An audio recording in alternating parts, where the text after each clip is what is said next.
सो Jain candidates कैसे हो? सभी बढ़िया बेहतर और बेहतरीन हो गए। डेफिनेटली एक इंपॉर्टेंट रिक्रूटमेंट आई थी BSF radio operator radio mechanic का, उसके बारे पे थोड़ा डिस्कस करेंगे। सिलेक्शन प्रोसेस क्या होता है, एग्ज़ाम का पैटर्न क्या होता है और एग्ज़ाम के लिए कितना टाइम मिलेगा, और भी बहुत सारी चीज़ें हैं। जैसे कि कंपटीशन थोड़ा सा कम हो जाता है तो उसके पीछे का क्या रीजन्स होता है, और थोड़ा सा इस बार कट ऑफ ज़्यादा गया तो उसके पीछे का क्या रीजन होता है। काफ़ी सारी चीज़ें हैं हम डिस्कस करने वाले हैं। तो कोई भी अगर आपका डाउट आ रहा है तो डेफिनेटली आप कमेंट सेक्शन में आस्क कर लीजिएगा। तो हम स्टार्ट करते हैं एक थोड़ा सा प्रीवियस से। अभी से कुछ दिनों पहले एक वैकेंसी आई थी, इसमें टाइम वगैरह सब कुछ फिक्स था बीएसएफ की तरफ से कि हम इस टाइम पे आपका एग्जाम कराएंगे, फिर हम इस टाइम पे आपका फेस सेकंड कराएंगे, फिर इस टाइम पे हम ये चीज़ें कराएंगे। तो इस तरह से थिंग्स मतलब पहले से ही वो चीज़ें हमें पता थी, प्री प्लान थी according to the official notification. So इस बार भी सारी की सारी चीज़ें रहेंगी। बस ये चीज़ है कि अभी ऑफिशियल नोटिफिकेशन पूर्णतया नहीं आया है, ठीक है। इस वजह से वो चीज़ें भी नहीं आई हैं कि एग्जाम डेट वगैरह वगैरह।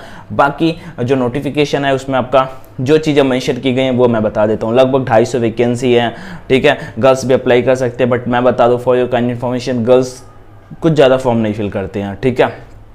उसके बाद इस रिक्रूटमेंट के लिए दूसरा नंबर, इसका फॉर्म 22 अप्रैल से स्टार्ट होगा और फॉर्म के लिए ज़्यादा टाइम नहीं मिलेगा। 12 मई इसका लास्ट डेट होने वाला है। फीस भैया कितनी लगने वाली, तो 100 रुपये केवल फीस लगेगी।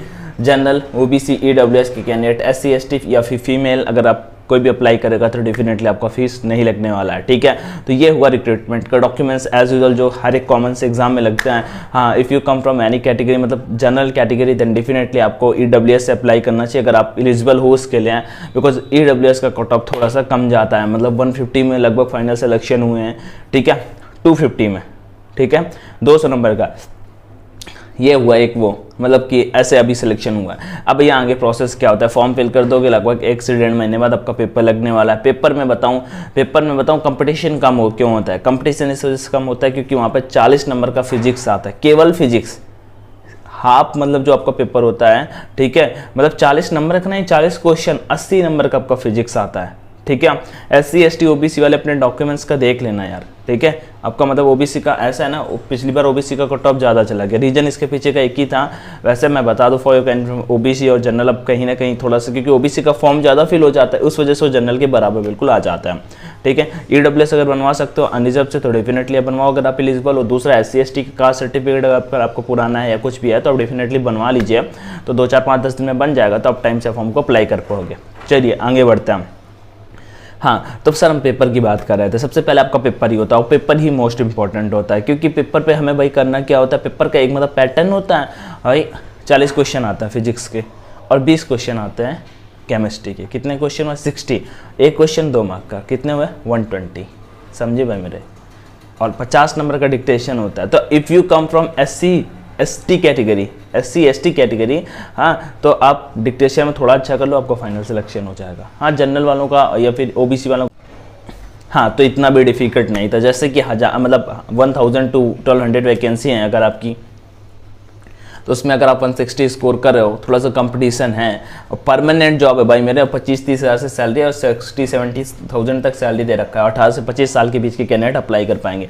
कंपटीशन यहाँ पे वो छट जाता है कि बायो वाले कैंडिडेट्स फॉर्म को फिल नहीं करते, क्योंकि भाई साइंस बहुत अच्छा आता है। मतलब मैंने बताया कि 200 के पेपर में 120 का आता है साइंस, ठीक है। 40 क्वेश्चन आपके फिजिक्स के होते हैं और 20 क्वेश्चन आपके केमिस्ट्री के होते हैं। इतना ये हुआ। उसके थोड़ा सा मैथ्स होता है, अर्थमेटिक मैथ्स होता है, थोड़ा इंग्लिश होता है, थोड़ा रीजनिंग होता है, वो सारी चीज़ें अलग होती हैं, ठीक है। वो उनमें आप हाफ भी कर लेते हो तो डेफिनेटली आप एक अच्छा स्कोर कर पाते हो। और पेपर में मेरे पॉइंट ऑफ व्यू से आपको स्कोर का टारगेट इस बार आउट ऑफ 200 लगभग 130 से 140 लेके चलना चाहिए।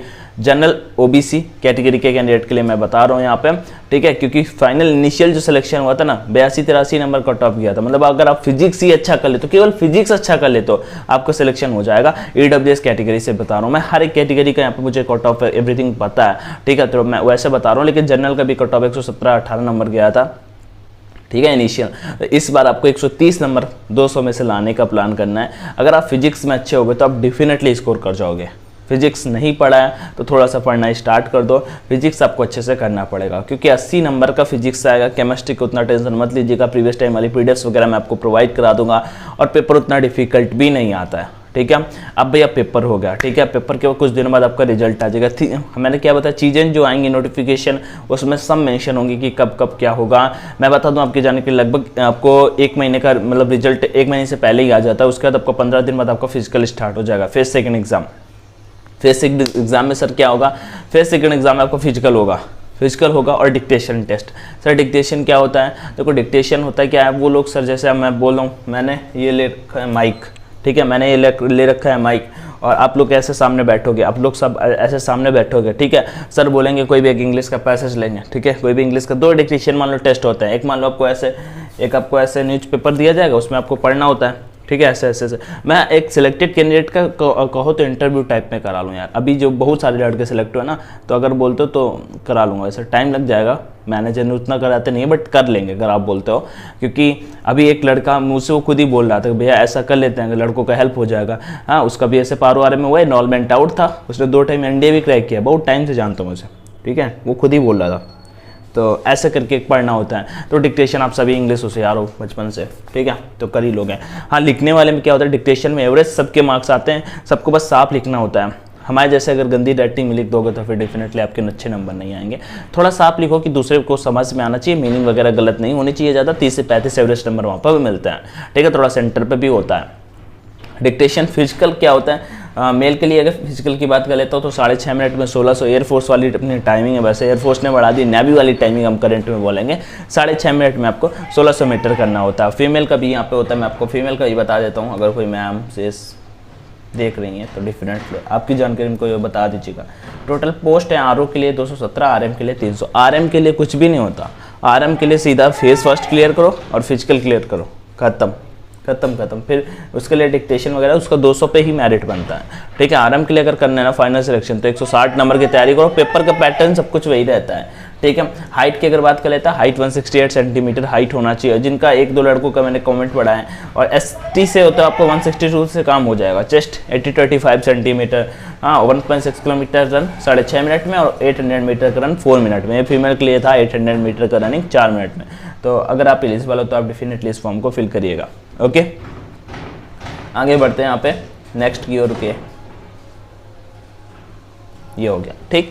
तो इस तरह का अब जैसे डिक्टेशन होगा आपका, फिर सेकंड देखो आरएम वाले का मैंने क्या बताया, पेपर हुआ बात खत्म, सीधा मेरिट का वेट करो। अच्छा नंबर अगर हुआ तो सिलेक्शन हो जाएगा, ठीक है। उसके बाद अगर आरओ वालों की डिक्टेशन होगा, उससे फिजिकल होगा और ये सारी चीज़ें उनकी कंडक्ट कराई जाएंगी। उनके बाद मेडिकल एग्जाम सबका होता है, क्या मेडिकल एग्जाम आपका होगा।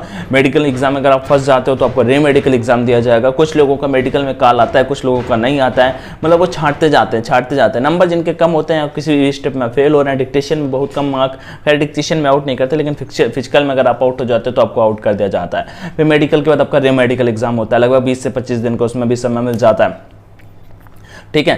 तो बस अब जैसे मिला वो रीमेडिकल हुआ और उसके बाद आपका फाइनल हो जाता है। सिलेक्शन के लिए फाइनल के लिए हमें कहाँ पे जाना होता है, मेरिट आ जाती है, कुछ लोगों को वहाँ पे बुलाया जाता है। रोजगार मेला टाइप में हमने देखा था, ठीक है, लाइव ऐसे मोदी जी ने बांटे, हाँ, मतलब न्यूज़पेपर में पढ़ा था मैंने। तो उसमें भी ऐसे पारो और वालों को भी दिया गया था, कुछ लड़कों को, कुछ लोगों का ऑनलाइन आ जाएगा।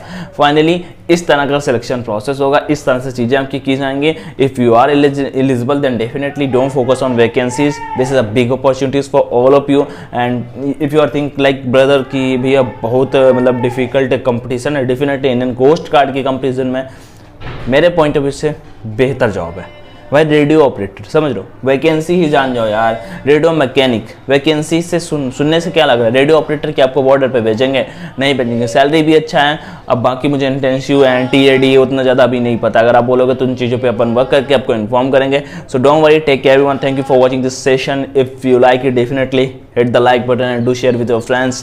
Take care everyone, thank you, Jai Hind and all the best. If you have any doubt definitely ask me in comment section, I will say ठीक है, टेक केयर, थैंक यू। हाँ, एक one more important thing, Telegram पे जो भी नहीं हो जुड़ जाइएगा। ऑनलाइन एजुकेशन का नाम से टेलीग्राम चैनल है, जो अपना लिंक मैं डिस्क्रिप्शन बॉक्स में आप सभी को प्रोवाइड करा रहा हूँ। तो ध्यान रखिए, मस्त रहिए, स्वस्थ रहिए भाई मेरा, ठीक है। जय हिंद।